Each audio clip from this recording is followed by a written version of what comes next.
Okay, so welcome back. So sa video nito, solve natin tong reflected XSS in canonical link tag. So basahin natin. This lab reflects user input in a canonical link tag and escapes angle brackets. To solve the lab, perform a cross-site scripting attack on the home page that injects an attribute that calls the alert function.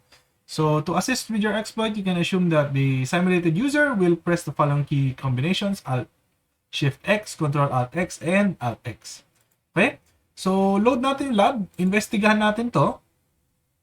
So, tingnan natin, may blog posts ka lang, home. And, pwede tayong mag-visit na isang post. Let's see. And may comment section lang, no? So, sabi sa atin, sa homepage daw, tignan natin kung ano meron dyan. View source tayo.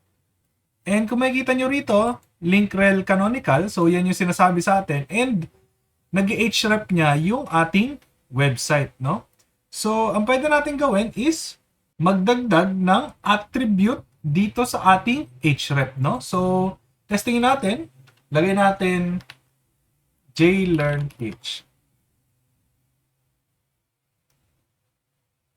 And tingnan natin kapag view source natin ulit, nandyan yung JLearn PH, no?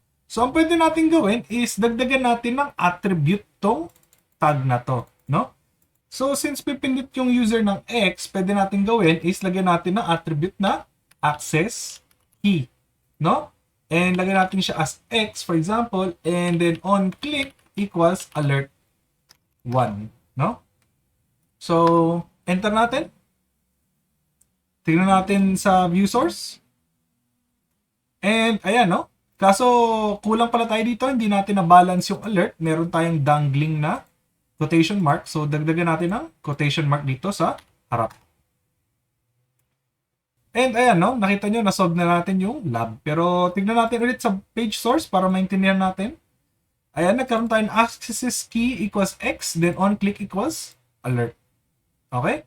So, in theory, kapag pinindot natin Alt-Shift-X, magti-trigger yung ating XSS. Okay? So, pinindot ko lang yung Alt-Shift-X sa aking keyboard. Okay? So, I hope nag-gets nyo itong video na to and see you in the next video.